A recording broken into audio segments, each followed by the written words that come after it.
If you have a level 1 autistic child, I want you to listen for one sentence that you might be saying all the time. But I know they can do this. And after doing first step call after first step call with parent after parent, I hear some version of that constantly. They'll say, they can write at school, so why does one paragraph at home destroy them?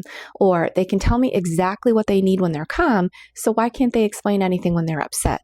Or they handled this transition perfectly yesterday, so why is the same exact thing impossible today? Or even they can follow directions at school, but I ask them to put their shoes away after school and suddenly they just can't. And here's the confusing part. Knowing that your child has a skill doesn't automatically mean that they have full access to that skill in every state. And that's one of the biggest misunderstandings highly verbal level 1 autistic children run into. Because adults will see evidence of ability and assume you did it before, therefore you can do it right now. But through the Village of Little's nervous system lens, I'm asking a different question. What changed in the conditions? Because the child who can do something when they're in an available state may have much less access to that same skill when they're in a strained state. Maybe they spent all day masking, managing noise, tracking social expectations, transitioning between activities, trying not to get something wrong, holding themselves together all day. And then you ask for one tiny thing at 4:30 in the afternoon, and that's when everything falls apart. So think about your phone.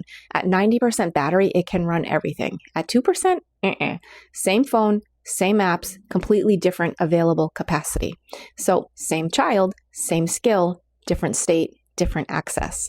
That's why I don't immediately ask, how do we make them do it? I look at the pattern. What nervous system load was building? What access changed? As in, what skills are they losing access to?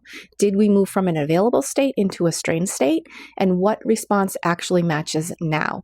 Because sometimes we're dealing with a skill gap. Sometimes a skill exists, but we're seeing an access drop. Sometimes the environment itself is asking too much, and sometimes it's a combination. So the next time you catch yourself saying, but I know they can do this, don't stop there. Ask, what is different about right now?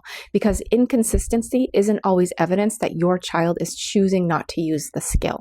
Sometimes the inconsistency is the pattern. And if you're watching this thinking, oh my goodness, this is my child, but I have no idea what changes their access or what I'm supposed to do when it happens, that's exactly what we map out in my first step parent strategy session. We look at your child's actual patterns through the Village of Little's nervous system lens using the load access response map so that you can stop collecting random strategies and start understanding which response actually fits. Head to my profile, tap my link tree, and my booking link is right at the top.